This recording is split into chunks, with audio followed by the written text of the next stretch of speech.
Welcome, everyone, to Paranormal Roundtable. I'm your host, Josh Turner, and this is PRT. Join us in the real reality. My co-host today is Anthony. Hey, what's up, everybody? And Mushu. How's it going? And so this is interesting, this show. We're supposed to tell this encounter on the live stream. And I don't remember what episode the live stream that would be. But we ended up on that live stream talking about, maybe you can look it up, but we ended up talking on that live stream about an encounter that we had on Saturday night. This is Sunday after the live stream. We're recording this. So if you're listening to this on Tuesday, Would have been 374. 374. So we ended up labeling it vampire, but we ended up not talking about it. Because we talked about this weird thing that I saw while we were out doing some research, and it looked like, to me, some sort of like deer-like entity that went through a fence. I just go back and listen to the show, and I ended up, Abe CS was live at that time with Cryptid,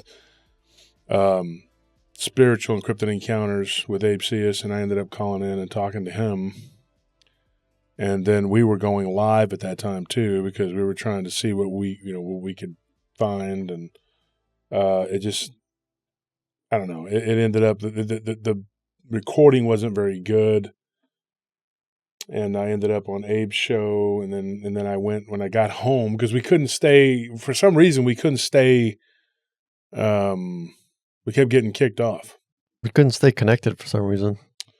So when I got home... And then they kept glitching out when we were on there.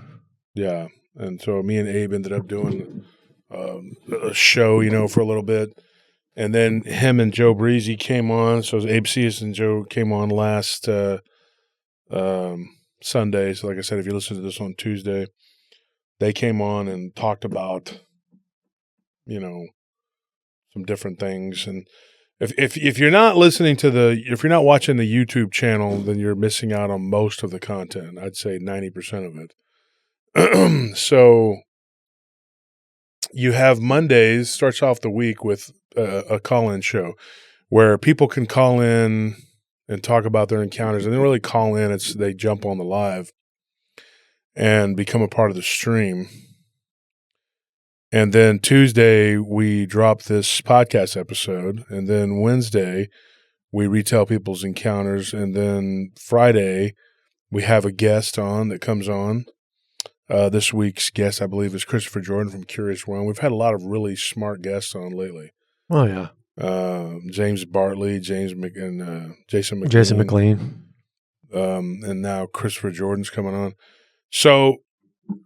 we talk about all kinds of stuff. We talked about eschatology and the end times with Jason McLean. We got into everything. And then with James Bartley, it was reptilians and vampires. And now, and then Sunday nights, we do, like what we did earlier tonight. Yeah, the live stream, and we just retell people's encounters. But tonight we ended up with Abe and Joe on. And so check out the show, man, on YouTube. And if you're just, like I said, if you're just listening to the podcast once a week, you're missing out. That's an hour, So join the Patreon. That's the best way to support the show. $10, $20, $30, $40, $50 tier. Different size swag bags you get with merchandise every 6 months. But after the first 60 days, which is 2 months, you will get your first swag bag, and then it's 6 months after that. You get another one, and then another 6 months, you get another one with all the updated new merch. The store will only have certain items. So the giveaways, you'll get stuff that you can't get from the store. You can get the basic stuff from the store. But the giveaways on the live streams, that's where it's at. You're going to get some really cool stuff. And to do that, you become a member. It's $5 to become a member, and you get entered into the giveaways. And it's not hard to win, especially if you've never won before. Just say I haven't won before, and you can win. We do the giveaways 3 times a week, Monday, Friday, And Sunday. And Sunday, yeah. Or Monday, Wednesday, and Sunday. Sorry. Monday, Wednesday, and Sunday. We guarantee the giveaways on those days. Friday sometimes, and sometimes we do an impromptu. We might or we might not. It just depends. But we give away, we're trying to do at least 6 winners a week, to give away the merch. And people really like it. So do that. Become a member, and then if you want to really help out the show, become a Patreon. So that's the way you can help support the show, or you can do super chat. You can do a super chat right now during this show. It doesn't matter, anytime you want. Okay, so that being said, this story here, we were supposed to talk about it on the show earlier, and we ended up not getting to it because we had a bunch of other stuff. We did tell a skinwalker story, and that one was interesting. That was really weird. Supposedly a guy that was Navajo in the army who contorted himself, I guess. Yeah. And showed them that he could literally change into something. So yeah, go check out that episode. It's really interesting. And then we get into all kinds of stuff. It's like a 4-hour episode. And you get like 3 or 4 hours of content. At the very minimum, you get 2 on the live streams. So anywhere from 2 to 4 hours. So, but this one here, this is an interesting story. This one actually came from one of our properties that we do security for. We no longer do security for this property. We haven't for a while. I'd say almost a year now, at least, right? Yeah. Yeah. And so what happened, I have 3 different guards that actually spoke to this person. 2 of them basically, it was just two people paid attention enough to tell me, hey, maybe you should talk to this woman. She would hang around down in the living, what's it called? The lobby? The day room or whatever it's called. Clubhouse? The clubhouse. There you go. Sorry. She would hang around the clubhouse. That's how I met her. And so when I went in there to talk to her, and I'll just call her Ashley. But yeah, so the first time I met her, she had told one of my guards something very strange. There was a guy that we thought was just a homeless guy that was wandering around the complex at night. And this particular complex, y'all know, both of you guys, because you've worked it, we all have, that it's connected to like a shopping center. Yeah. A high-end shopping center. Mm-hmm. There's like 3 kind of high-end restaurants there. Very expensive to live there. And so they thought that this was like a homeless guy. And we had a lot of homeless problems over there. And the girl that told us the story, she lived like on the 3rd floor, and she said that this guy was walking behind her, and he didn't look disheveled. He didn't look like whatever, but she said he smelled terrible. Like when he walked behind her, she described him as a Caucasian man, about 6 foot, average, was kind of thin. She said he had really weird looking hands. That was interesting. And he was wearing a beanie, a black coat, and black pants, and didn't see the shirt. And he appeared to have followed her. And she doesn't know how being homeless, she didn't think that she don't know how he got up on the 3rd floor, because you have to have like a swipe card to get up there. And like I said, I'm not going to say the name of the place, but he ended up walking behind her, and she was terrified. She couldn't move. She felt like she was paralyzed. She couldn't open her door. And she thought and this is maybe smart on her part, because he was so close to her, she thought, and this is what she told me. She said, I initially was going to try to get into my apartment to open the door and get in and close it and lock it before he could get, and then I was going to call the police, because he appeared to be following her around from the clubhouse. And she didn't even stop to think that he can't get up there without some sort of access. But she didn't see him, when she got on the elevator, he was meandering around the lobby. And then when she gets up to go to her apartment. He's already up there? Yeah. He's already up there. Yeah, So he's already up there. And she's like, how did this guy run up, the stairwell But how did he get into it? You can get out of it, but how do you get into it without a swipe card?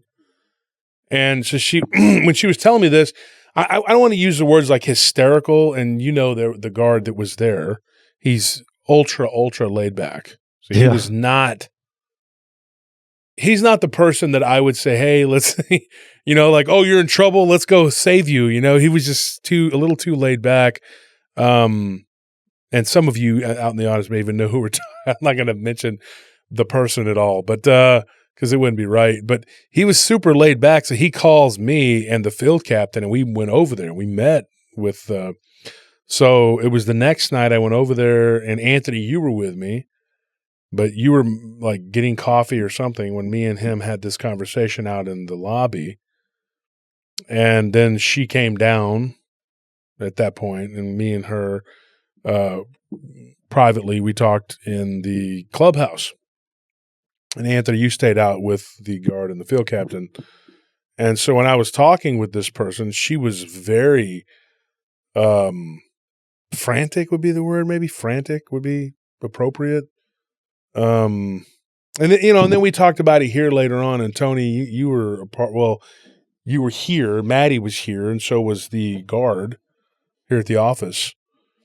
And we discussed this individual, and it came up that, well, maybe this person has a mental issue or something. I don't believe that. I don't believe that she has a mental issue at all. And the reason she was downstairs in the clubhouse was because she was utilizing the office. They have like an office just right there next to it with like a printer, and it's like a fax machine. What's it? I just saw like a head peering at me right there. I swear to gosh. Well, I see stuff all the time here. Okay, well, that's great. So we just saw something in the Are we going to leave this in? Or? Yeah, screw it. What did it look like? I kind of was like looking at you, and I just see like on the side of my eye, kind of like somewhere like right here. And I thought it was this picture at first. Mm-hmm. But like I look, as I'm turning, I see it's definitely right here at the door. And you know that thing I used to do where I would kind of just peek in like that to Nelly? It was like that, except it was like a bald, extremely black figure with wrinkles on his face. And I just saw like two beady white, like little eyes. But I didn't see any hands. It was just. I think we should leave this in. It was just a head looking at me. Well, folks, I can tell you this. I have been on the show, even on the live, and seen things moving around. And the other day I saw something that looked like, and I told y'all this, and I told you this. It looked like a little gray miniature dogman looking thing that like ran across the floor. Yeah. Not like it was that small, like a miniature, like a little, it wasn't itty bitty. It was about the size of like a medium dog. And I thought, what the heck was that, dude? And we were recording there again. And then I was up here talking with Anthony one night, and we heard some kind of weird snapping noise. Me and Nelly heard a popping noise one time. And then D was up here at night doing a bunch of work, and him and Kiem, and they reported a whole plethora of activity. D crashed out here a few times, and he would hear stuff moving around and knocking and even voices with nobody's in this building at night.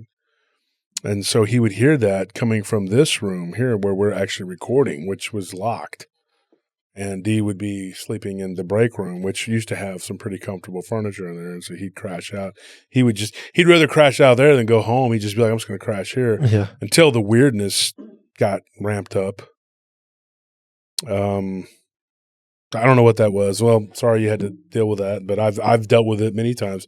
I've had somebody literally, I saw a full-on apparition here just walk out of the bathroom, go toward the break room. Or and I was just like in a bathroom or something. Yeah, it just walked right out. It looked just like something. The people that used to be next door, the Vietnamese people, they had a girl that used to work with them, very light-skinned. I don't know if you remember her, African-American girl. Yeah. She was really cool, but she quit working for them before they left because she kept reporting weird stuff. We've had so many weird things happen. So anyways, folks, we're in the middle of recording. This just happened like in real time. So I'm used to hearing stuff like you hear little knocks and stuff, or maybe some weird noises, but no, I don't really see much. Like that really freaks me out. Yeah, I just saw you like moving over in your chair, and I was like, "What the heck is going on?" So let me get back to the story here. So anyway, I took Ashley into the other room, and we talked, and then we all kind of talked as a group, and I told her that I would look into it, because of this incident that happened to her. So the first incident that she had described 2 incidents at that point, and then we had another conversation, a second conversation in person. The first 2 the incidents that happened was this man walked behind her, and because he was down at the end of the hall, and she had gotten off the elevator, she didn't see him as she was walking towards her apartment. She turns around and he's like right there, a few steps behind her. As she started to get closer to her apartment, she realized that just trying to get to the apartment, opening the door and running in is not an option. Because her thought was, and she told me this, she was worried that he was going to basically force himself into her apartment and then do something to her in the apartment, and she would be trapped in there with him. And so she did what many people might think is not the smart thing, but I think in that situation where she would have just been giving him a place to do something to her by getting, going to the apartment, because she wasn't going to beat him in there. She, I think, made the smart move, and she just froze up and didn't put the key in the keyhole. She just stood there as he started to walk past her. And then she goes, I was fully prepared to start to scream and yell. And now this is a place that's full of like college age kids where they're up at night. Like a lot of them, you could see them moving around and doing stuff at night. It's not like when you walk through there at 2 or 3 in the morning, it's absolutely dead. You can hear people talking, moving around. There's always activity. It just slows down a little bit, but there's a lot of college kids there, especially during testing time, toward the ends of the semesters and stuff, which this was. And that's why she was downstairs doing stuff. She was utilizing the facilities. And so she told me, she's like, I just stopped. And then she's like, I just had my phone in my hand. So I just called my friend, and she answered, and I just started talking to her. And this guy just kept going. The weird thing though, she goes, after he disappeared, like down the hallway, she ran into her apartment. She says, I got the most awful feeling from this guy. She's like, I really thought he was going to try to assault me in maybe different ways. Like she was definitely terrified. She's like, I had a horrible, evil feeling from him. Where it really gets weird. Now that's not really weird other than how he got up there so fast. What really struck me as odd, and I began to take a more than a passing interest in this and just filing a report. I asked her this question, and this is how it got into that weird zone. I said, what made you feel like, this is something that was, because she had said it was that the guard had said, hey, maybe you should talk to my boss. He has a show about the paranormal. Because he could have easily just done the report and talked to the police and whatever if there needed to be. And he had referred her to me. And she was like, well, here's what's weird is she goes, when I called my friend, and I'm not going to say her name, but she said that my friend was like, why are you calling me at 6 a.m.? And she's like, it's not 6 a.m., it's 3. And her friend was like, oh, like she had been asleep. She goes, I had just left my friend's house, and we had eaten pizza and everything, And she's like, it was weird that she was asleep already. Like she's usually up late, and she goes to bed, about 4 or 5 usually, because they were studying and stuff. And so she said, I had left my friends. I went downstairs, made some copies of some stuff that I had to do, and then went upstairs, which took about 25 minutes. That's where she saw the guy. She gets upstairs, and then the guy's right there. She chooses to let him walk by her. So if he was going to grab her or do something, she was going to scream and yell and beat on the neighbors' doors. She knows her neighbors. She doesn't recognize this guy as someone that lives in her hallway. Okay. Never had seen this guy before up to this point. Okay. So she said it was weird because it was 3:13 a.m. when she had last looked at her phone. He walks behind her. She's calling her friend. And then when she gets into her apartment, it's 6:10 a.m. That's almost 3 hours. So I asked Ashley at that point, and at this point, the other guard had come walking up along with the field captain. We were talking, and I said, Ashley, what prompted you to call your friend in the first place? She reiterated it. I wanted to make sure that she, so she reiterated, she has already told you. And so I said, okay. And this guy, when he walked behind, I asked the questions, all of them again. And she answered them all the same way.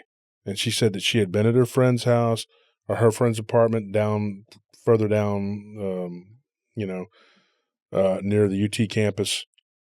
She goes to UT along with her friend, and then she came back. She said it was no more than maybe 25 minutes. She kept emphasizing that. And she asked me why I was asking her to repeat everything. And I said, because I want to make sure 100% that this is not something that can be explained away. I felt pretty confident after the second time she went through the entire series of events without changing anything. She said it really freaked her out because she doesn't know where those 3 hours went. And she says she had heard of people being abducted, alien abducted, and missing time. I told her this. I said, it's not just people who are alien abducted. People are abducted by what we call the fae or fairies or whatever. And, but here's the weird thing. There are multiple accounts of vampires, and people encounter vampires, and they are missing time too. And in fact, they have things that happen to them, and they don't have any memory of it until later on. And that's what ended up happening with her. So she told me that particular encounter. The second encounter she had with this guy was when she was downstairs in the gym, and y'all know there's a really nice gym there. Oh, yeah. And so she was in there and she was working out, and this was about 2 months later. This was 2 months after the fact. And she said it was like 2 months later, and school was already out or whatever for the summer. And she's like, and I was in there in the gym and I was working out and I was starting to feel comfortable again going out. She had been at the pool.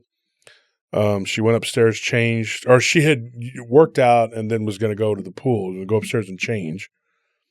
And she said as she was leaving the gym, she sees this guy walk in, dressed in a white shirt and black shorts. He had a towel around his arm or whatever, and he had on white Nikes, just a normal looking guy.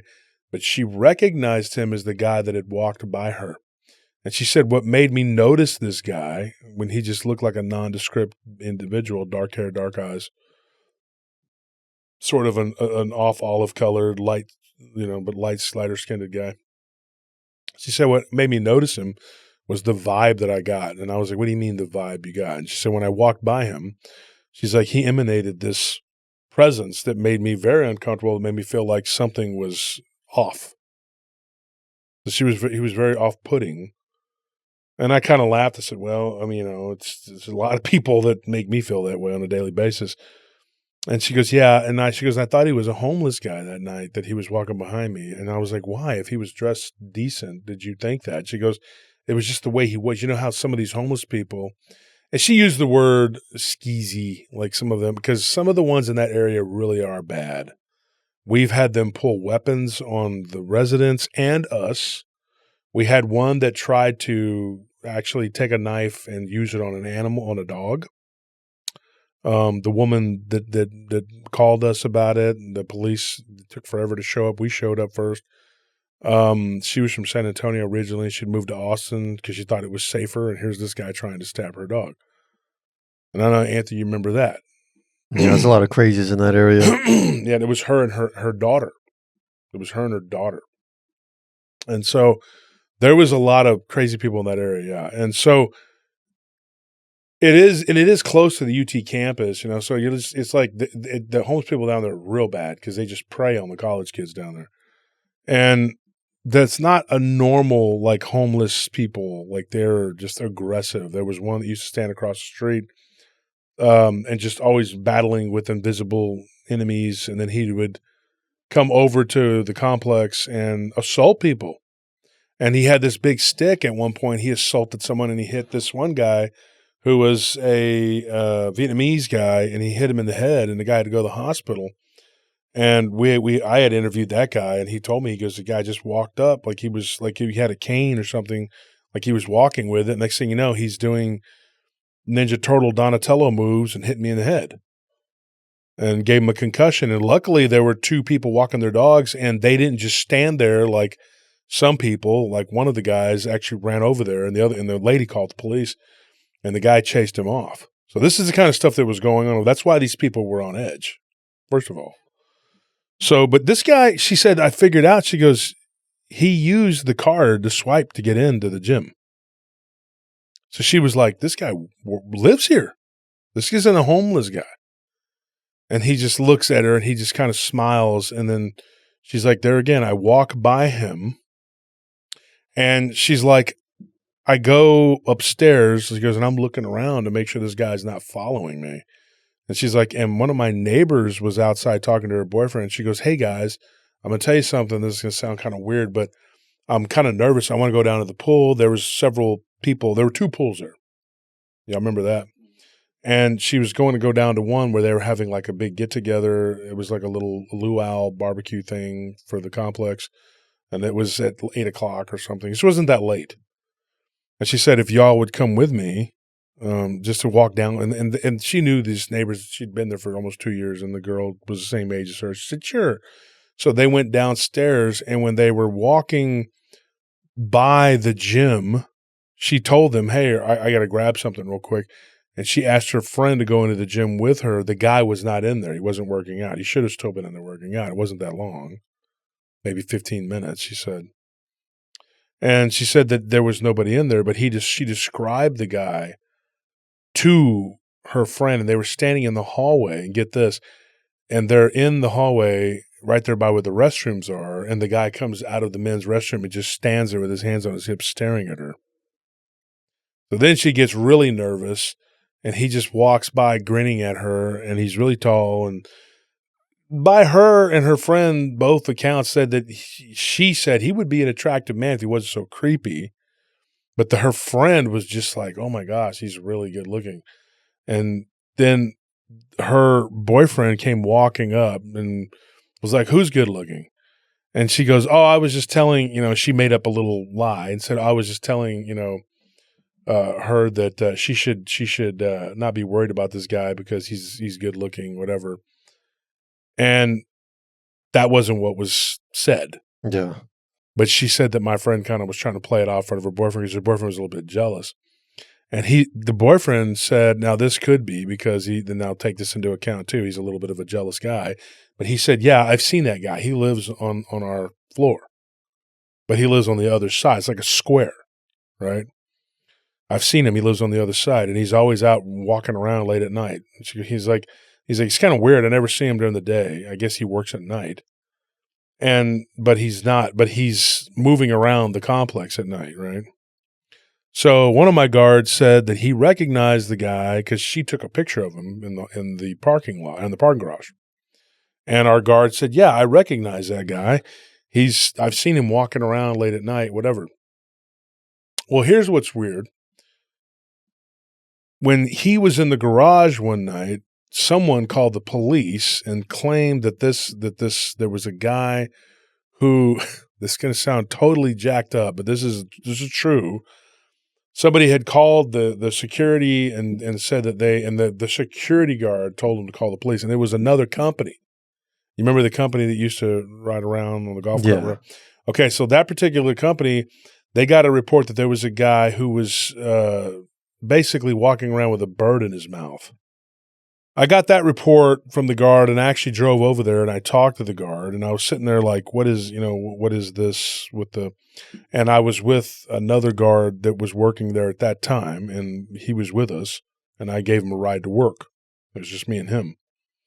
And we talked to this individual and the guy said, yeah, I got a report from two female residents that said that there was a tall guy who was basically, I guess, eating a pigeon. And I thought that was really bizarre. And I was like, okay. So I asked him to take me to where this was. And he said, well, we called the police and then they called the animal control and they're supposed to come out tomorrow and they're all in a bag. I said, there. So they found like this kind of like stash in the garage where there were like several pigeons that had been exsanguinated. Even if there were no strange or paranormal aspect associated with it, it would still be like disturbing. But I know you probably remember this because you remember whenever they were talking to us, we had gotten a big long email about animals like being hurt. Yeah. Yeah. Okay. So there was like this big email or whatever, and I read part of it to you. Was it you, Tony? Yeah, I remember that. Yeah. So I didn't read it all to you because I took care of it. It was one of those situations where I had to deal with the client. Yeah. And they were like, well, we needed 2 guards. So you remember they boosted it to 2 guards. Well, that's why. And I told her, I said, well, I really don't know what we can do to stop people from abusing animals. The exsanguination part did not come up until I read the report.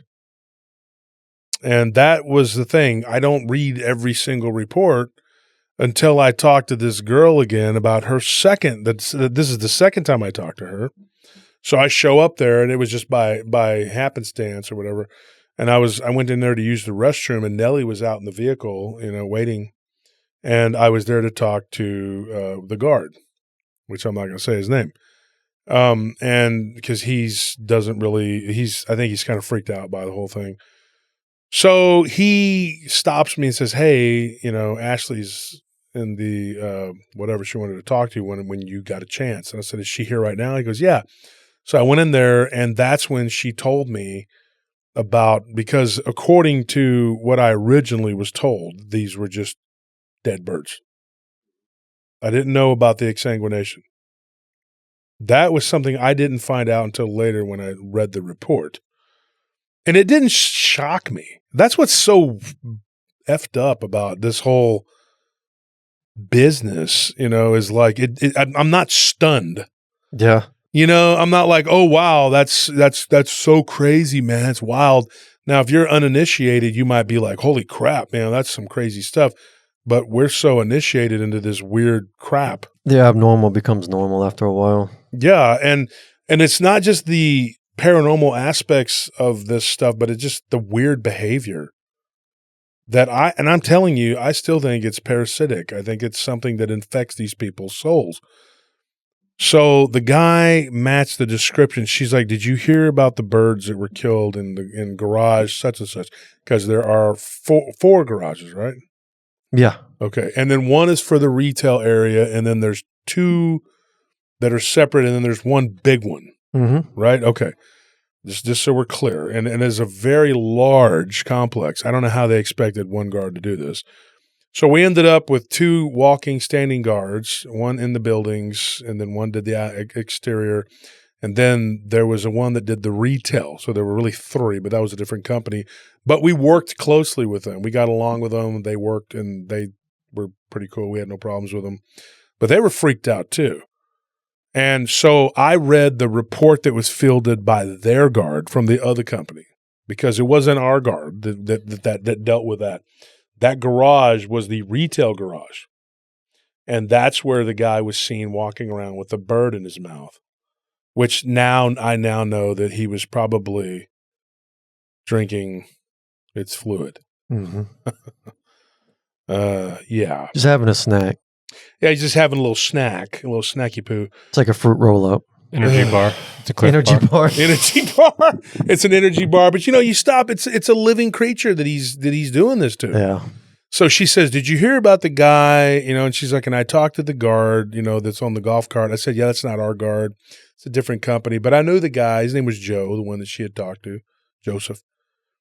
And I said, yeah, I know Joseph. He's pretty cool. He's actually a Native American guy, or half Native American. And I talked to him, and he told me something really weird. When I was talking to him, he goes, that's like skinwalker behavior. But when I found out about the exsanguination, I said, Joe, do you have that report? Can you pull that for me? And he got it for me. And so I took it and I turned it into the management. And I said, look, you may not have gotten this because this is the retail side of it. And it doesn't have to do with your complex, but it does because this is the same crap. So they found some pigeons a little bit later after this conversation. I think it was about 2 weeks after that, we found like 3 or 4 that were thrown in like a corner of garage 1, right? That faces that government, like there's like I don't know if it's a government building or a city building, whatever. It faces it where the crazy guy would scream all the time. Yeah, folks, this is what I'm talking about. Yeah, we remember the landmarks by the crazy people screaming, okay? Anyway, the guy that was screaming all the time, holding up the pamphlets or whatever. So that we were like trying to figure out who this could be. Well, this woman, Ashley, was like, well, I'm convinced that it's this guy. And I said, so far, all you have is a guy that walked by you. He made you feel uncomfortable. You possibly miscalculated the time. I'm not saying that it wasn't what you say it was. I said, and then you went to the gym. He went in there, but then he was gone. Maybe he went in, got on the treadmill for 15 minutes and left. That's not, whatever. Well, she says she went down to the pool party with her friends. When they were down there, her friends decided instead of going out, the barbecue luau thing was pretty hip, so they went back upstairs, got into their bathing suits, came back down, and they started drinking and hanging out and partying. She goes, and then over the course of the night, she says that the tall guy that was always smiling and whatever, the weird guy, showed up. She saw him open the gate and walk in, and she's like, oh my gosh, there he is. She's like, but my friend was like taken with this guy. So he comes by, and her friend just starts like literally flirting with this dude and like almost threw herself at him. And her boyfriend became extremely angry. He's not an aggressive or violent person. So he just decided to go upstairs, change, and take off and go downtown to a bar. Her neighbor ends up talking and hanging out with this guy. And they started, I guess, seeing each other. Like they started, and her boyfriend and her broke up. Then about 2 weeks after that incident, after that whole pool party thing, she ended up telling our guard that there was something had happened to her friend. Her friend was tired all the time. She felt like she was having these nightmares, and she woke up with this weird rash on her back, and it was like it went from her inner thigh to her butt cheek up her back. And she said that when she showed her the rash, she's like, "Can you look at this?" She's like, I know I need to go to the doctor, and I'm not gonna say the guy's name because I don't know that this guy is really responsible. I don't know this, so I'm not gonna say it. But she said that he's telling me not to go to the doctor, that he doesn't need, I don't need to go to the doctor, and that it'll go away. It's because of the type of cotton or something that she was using from her bed sheets or something. Like he gave her some crazy story that only a college girl would believe. And if you're a college girl, no offense, but I mean, come on. So she's like, yeah, I think I'm okay, but it feels like it's painful. When she looks at this supposed rash, it looks like there are what appear to be puncture wounds.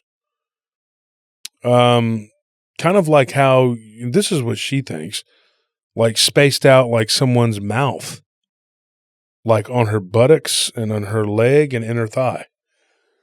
And when I told her, I said, do you have pictures like that you can verify? And I don't want to see the pictures of someone's naked parts or whatever.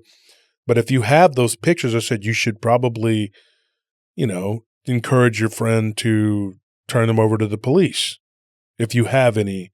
She said, no, I can't. We can't. I don't have any. And my friend wouldn't let me take any. So her friend now, and then her friend ends up like moving out of the complex, like a little bit after that, toward the end of the summer. And this was like an ongoing thing. So I reached back out to her, and that's when this all came back around, because when I started going back and reading, because I took notes on this, and when I started going back and reading it, and we started doing all this work on vampirism. I got back in touch with her. She no longer lives in that complex. We don't have that account anymore, and probably never will again. They didn't, they don't pay for one thing. But she said that after she left there, she quit having the weird dreams. She stopped having what she claims is a type of sleep paralysis. She said that she was having sleep paralysis, and so was her friend. And her friend was waking up with this dark image of like this tall man at the foot of her bed. And, she's like, well, I thought it was this guy, so-and-so, but he would be laying in the bed next to her, and there would be this tall black shadow. So she knows it wasn't him. Right there is where I stopped her, and I said, okay. I said, you don't understand how this works. If, and I'm saying this is if, this is a type of vampirism. I told her, I said, and the bite marks would make sense. And now we have no proof that this same individual did this to these birds. We don't know. And I'm not saying this guy's name. I know his name. I'm not going to say it. But I told her, I said, there is something that happens with these individuals. They have an attachment. She goes, oh, like a spirit? I said, yeah, kind of like a spirit, but more like a demon. And I told her this, and I'm telling the audience this. They attach themselves to these people. We've talked about this before on the show multiple times. We know from people who have been in these vampire cults that this thing will unattach and run around doing things independently of them while they sleep. They've even woken up themselves and seen it moving around. Yeah. Yeah, and it scares the crap out of them until they get used to it. So I told her, I said, your friend probably saw this thing. What she saw wasn't just a shadow, but she saw the image of that guy at the foot of her bed, and he crawled on top of her, but it looked like a shadowy image of him, kind of like a black and white photo on top of her. And then she would go unconscious, and then she would have these like bruises on her body that she doesn't know where they came from. But she said it was like a dream. It would be like a dream, but like a very vivid dream, right? And she said that these vivid dreams would turn into like these nocturnal visits from that guy. And she thought, why am I having these very hyper, guess I could use the word hyper sexual dreams about this man that is not my boyfriend or anything, has anything to do with anybody. She was dating a guy herself. And she told him about it, and he was freaked out. She had started dating this guy. I met him one time. And so she told him, and he's no little dude. I mean, his name's Gary. He's not like a little punk guy. And he was very open to the idea of this. And in fact, Gary gave me a story about a dog man. We were sitting there just talking about it when he was like 15 on his bike. He was riding his bike up in North Texas, and he saw this wolf-like creature. It's a very short encounter, but he believed because he saw it. Like him and his friend, they were riding their bikes home. His friend was 14, he was 15. And they were coming back from what is called Magic the Gathering. They were playing with the cards or whatever, He said, yeah, we were all playing with the Magic the Gathering cards or whatever. And he's like, we see this black wolf-like creature run along parallel to us at this park we had to go cut through up in Arlington, Dallas, Arlington area, whatever. And like where Dallas and Arlington meet. Yeah. And he said that this thing ran across their path, and then it stood up and like crawled over a fence like a man. So that was his whole, and then he had a couple ghost encounters. Like he claims to have seen his great aunt when she passed away. He thought he was dreaming and she was standing there. So he's very open to like this paranormal stuff. He goes, man, I always wondered about vampires, if they could exist. And I said, look, hold on. I'm not saying that this is what he is.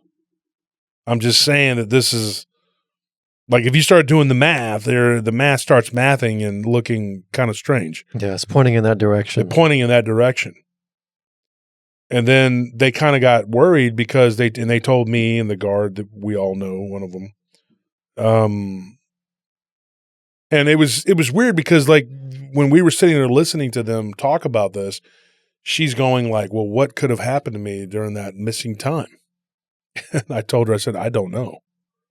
I can't tell you.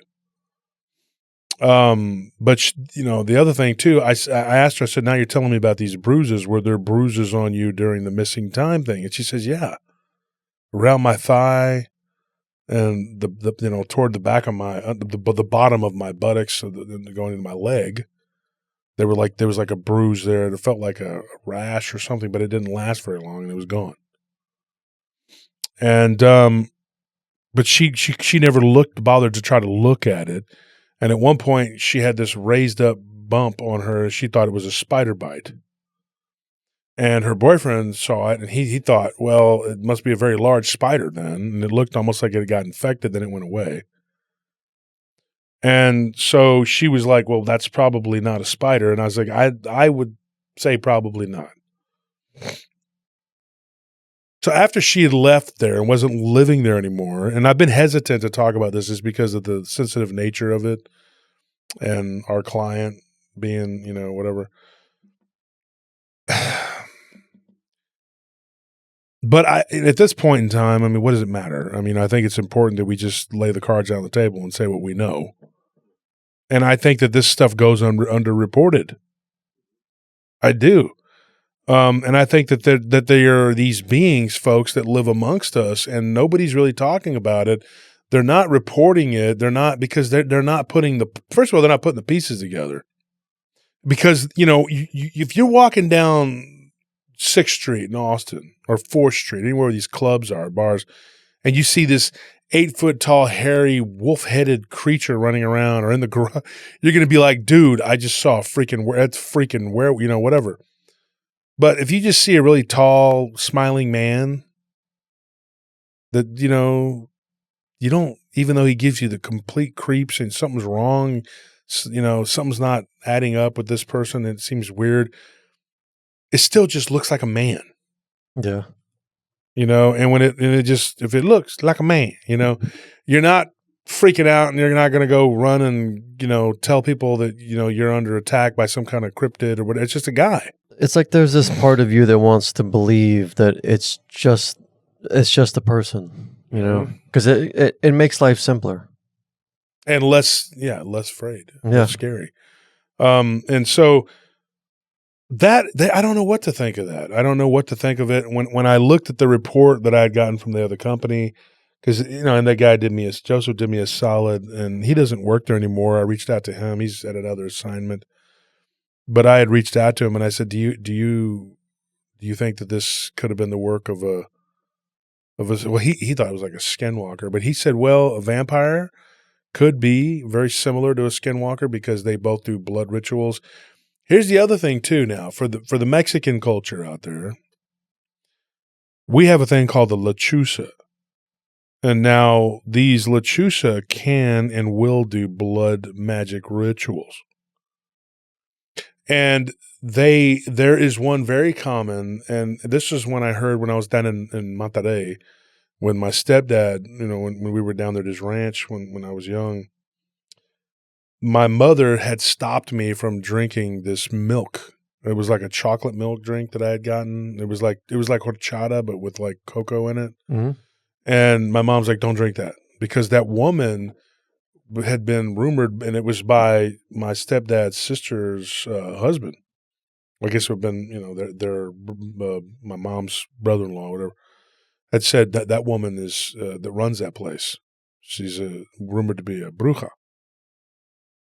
And what they'll do is they'll mix blood with milk, and they'll hide it through like a chocolate or like strawberry or something. You know what I mean? Yeah. And that's what the Lechusas, they'll do this. They'll mix like milk with blood, and they themselves will drink it, and they'll use it to track you. Like they'll get you to drink their blood or a victim of theirs blood that they've already like claimed.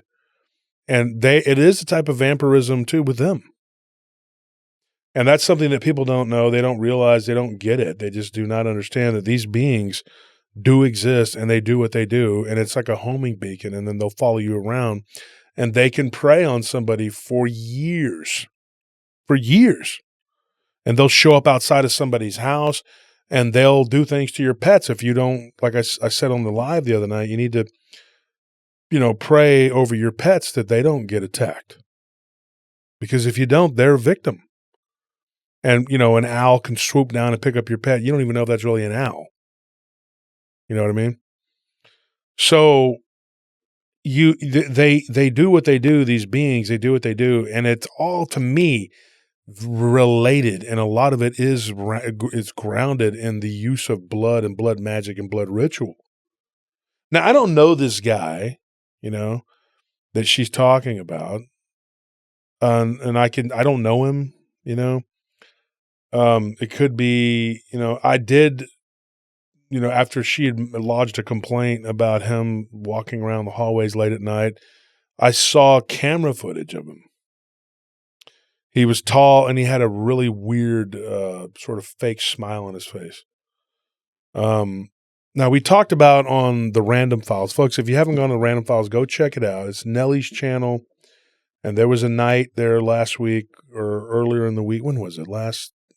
Early in the week. Tuesday. I think it was Tuesday. It was Tuesday, yeah. Oh, it was Tuesday because we had the episode that released. When was the last episode? What did we release on Tuesday?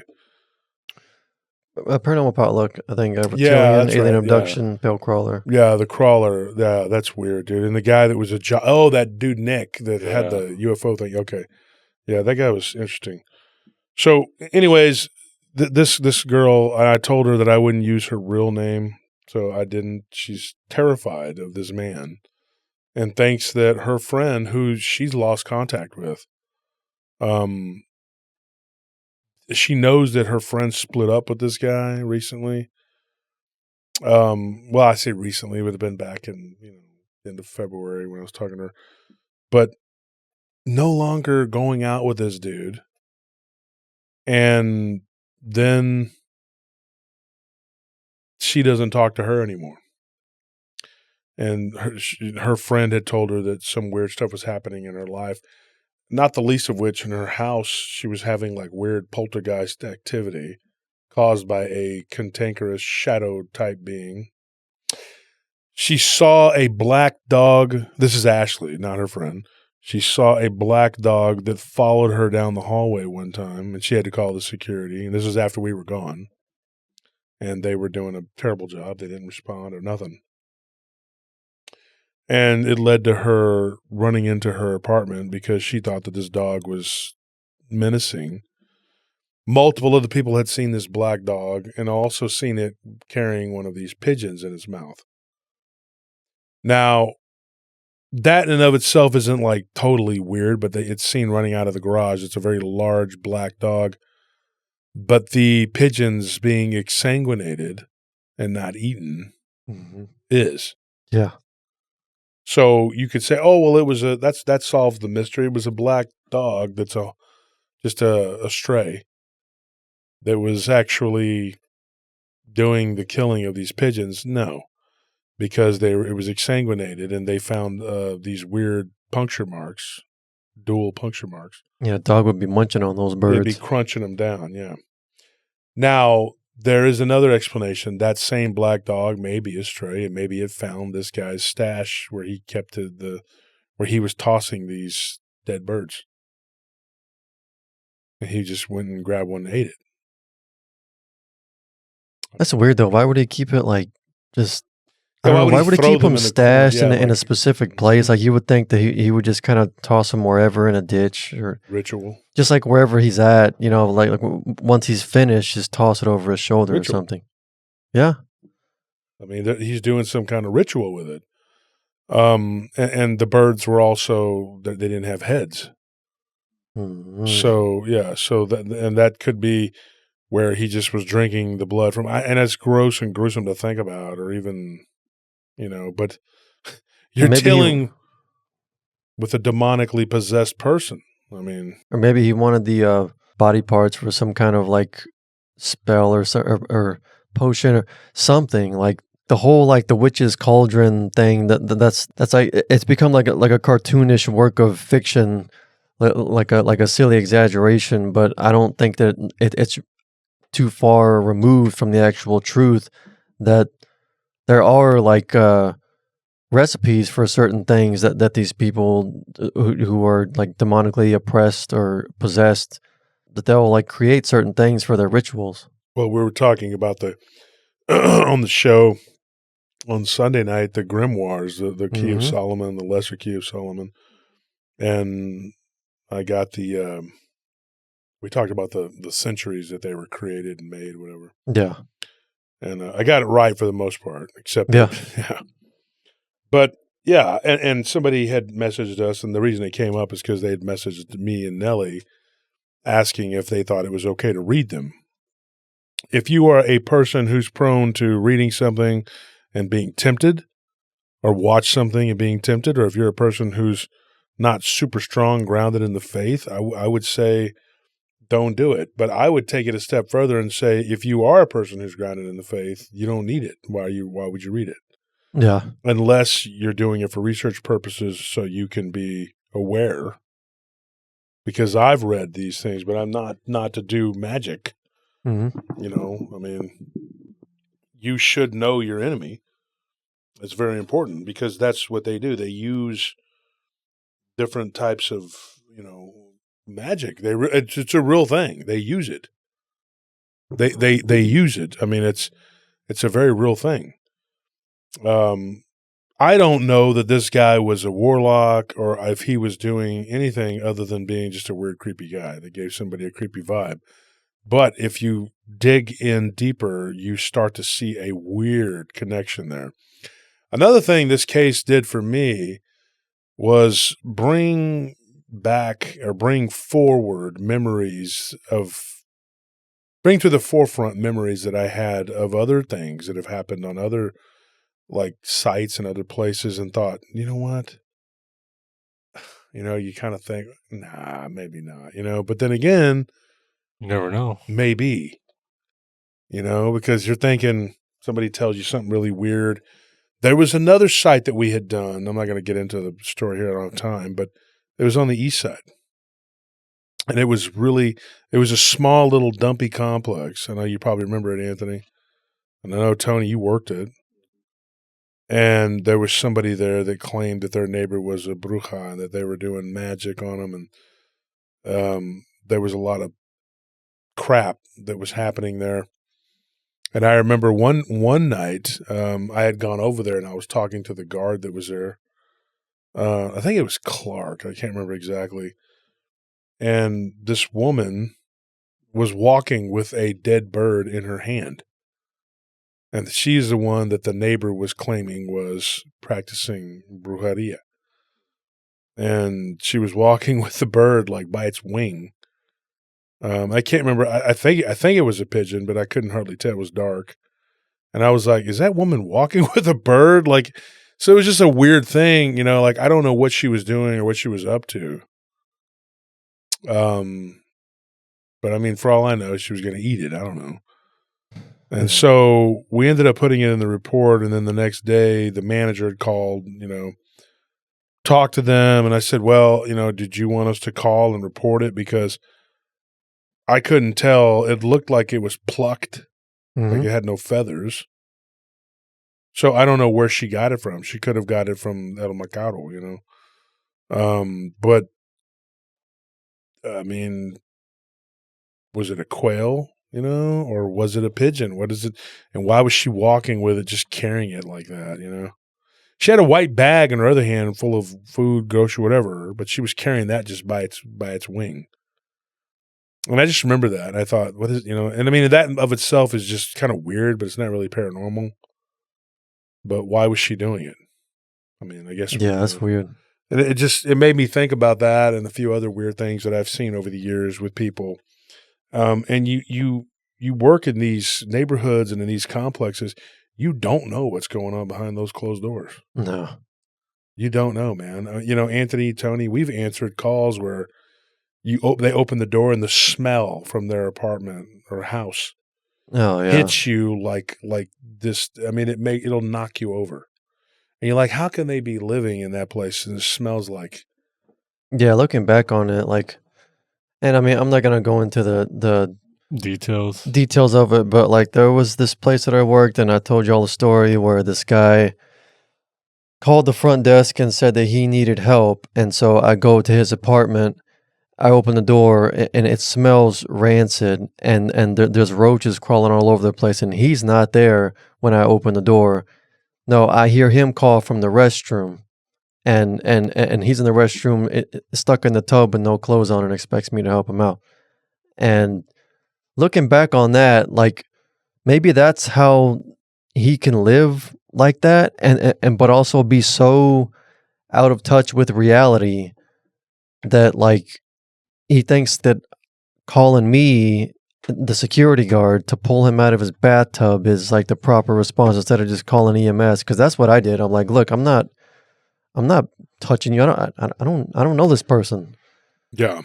And I'm not doing that. So I called EMS, but I just remember being kind of beside myself, because it's how can this person be so disconnected from reality and be content to live I mean it was just rancid and full of pests, and then just his mind was just not there. It was so weird. And we're in the process of writing and doing some different stuff and putting it into book form. I thought about this the other day, and Anthony, we talked about it, and Tony too. We should write about some of it doesn't have to necessarily just be paranormal, but just all the weird, bizarre crap that we've had to put up with. Yeah. Because I think that dark spirits, they like filth. Yeah, filth. And this is a Muslim belief too. It's very common, that they believe what the jinn that they like bathrooms because they're filthy. They're typically dark places because the lights are usually off and the mirrors in there for vanity or whatever. But they don't spend a whole lot of time typically in the restroom because they believe that that's where the jinn reside, because it's a filthy place. Yeah, and they hang out in places where they can remain hidden until they go to do whatever it is that they do. Mm-hmm. And let's not forget, when we talk about the vampirism, whatever, it was Ornius who originally got them all hemmed up, because of what he did to Solomon's servant's son. He was he was feasting on that kid, and of course it was a child. Yeah. And that's another thing that vampires like to do. And I believe that these people that are in charge, a lot of them, they do practice this, and these people are everywhere. And there's a cabal that run things. And I've said this before, and that this, it's real. I mean, it's a real thing. So anyways, folks, thank you for tuning in. That's all the time we have for tonight. We hope you enjoyed the show. And like I said, I am not 100% sure about this, but if I had to lean, I would say this is probably a legitimate case of, could possibly be a legitimate case of vampirism. Yeah. And maybe another reason he stashed those pigeons that he exsanguinated was because he enjoyed the decay of it. like to go back to that spot, and it's just like a spot of total rancid decay. That other on him likes that. And the black dog thing, like Ashley's friend had told her that she saw a black dog that looked like it didn't really, it was just black. There was no fur on it. It was like black, and it was almost like oily, slick looking skin. And it was just like growling and vibrating, and then it just disappeared. You know? So, you know, these vampires are known to be able to turn themselves into different types of creatures. That would make sense when Joseph was talking about this thing could be a skinwalker. You know, because to them, vampire, skinwalker, it's all the same. Yeah. You know, and so he was telling me, you know, like it's a type of shapeshifter, you know, and I wonder, you know, like, and like him, he's a Lipan Apache, but, you know, like he knows the stories, and now it's become commonplace. And in his people, they don't call it necessarily the same. It's not the same thing as what, like, but it is the same creature. And they have one that is very vampiric like that, but it is a skinwalker type creature. And so he basically, when he told me, it was like, you know, your belief, you would probably call it a skinwalker, you know. The name that they have for it, he didn't say it, and he didn't tell me, and I don't know it, because he said they don't repeat it. So, you know, he asked me what I was going to do about it, and I said, well, I'm not going to go hunt this guy down because I don't know this guy. You know, he goes, yeah, that's probably the best thing you can do is just keep your distance. But, you know, here at PRT, we've talked about so many of these things and so much of it, you know. At this point, what does it matter? You know? Yeah, we got some hunting us one way or another, I guess. Yeah. Piss something off. Yeah. We talked about so much and uncovered quite a bit. So, and the thing is, yeah, it is all, if you simplify it and break it all down, it is all from the same paranormal soup or whatever, but they also are different. They all have their own little modus operandi, and that is how you defeat them, by knowing that. It's like knowing their name. Yeah. You know? And the way that they speak backwards and all the things that they do. Anyways, folks, check out the show. Go to the live stream. Get educated, and you'll learn a lot if you go to the live stream. And you probably have a chuckle or two. We like to laugh and joke around. But down to brass tacks, it is serious business at the end of the day. Oh, yeah. You know? So, all right, guys, I'll see you. Good night.